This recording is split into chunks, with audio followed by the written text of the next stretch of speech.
বিশ্ব পরিবেশ দিবস উপলক্ষে এক পেড় মা কে নাম কর্মসূচি অংশগ্রহণ হিসেবে জোলাইবাড়ি বিধানসভার কাকুলিয়া রেঞ্জ অফিস ও জোলাইবাড়ি ব্লকের বিভিন্ন পঞ্চায়েতের যৌথ উদ্যোগে বৃক্ষরোপণ ও সচেতনমূলক কর্মসূচির আয়োজন করা হয়।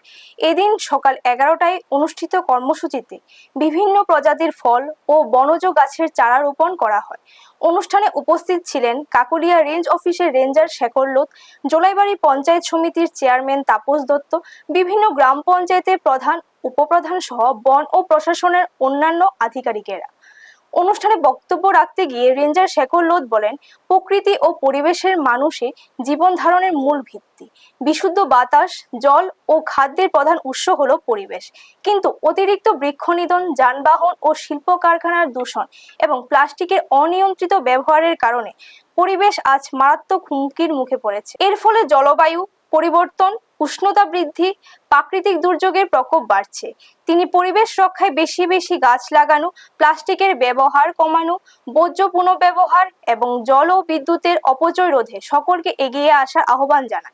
কর্মসূচির মাধ্যমে পরিবেশ সংরক্ষণে জনসচেতনতা বৃদ্ধির উপর বিশেষ গুরুত্ব দেওয়া হয়। ব্যুরো রিপোর্ট, নিউজ তৎকাল 24। নমস্কার। বিশ্ব পরিবেশ দিবসে সবচেয়ে সহজ বৈতানি হলো বৃক্ষরোপণ করা, কিন্তু বর্তমানে যেভাবে কারণে গাছ ধ্বংস হচ্ছে তার পরিমাণে আপনার তাপমাত্রার কীভাবে পৃথিবীতে তাপমাত্রার পরিমাণ বাইরে যাইতেছে, তার জন্য এটাতে বাঁচার একমাত্র একটা উপায় হলো যদি আমরা সবাই মিলে নিজেদের মনে করে পরিবেশকে সুস্থ রাখার জন্য যদি মনে করে যে সবাই আমরা 5টা করে চারা লাগাবো, কেউ 10টা লাগাবো, 15টা লাগাবো, মিনিমাম 5টা করে চারা লাগাবো, সবাই নিজের মনে করে লাগা, তাহলে কিন্তু পরিবেশের ভারসাম্য সুন্দর থাকবে, পরিবেশও সুন্দর সুস্থ থাকবে।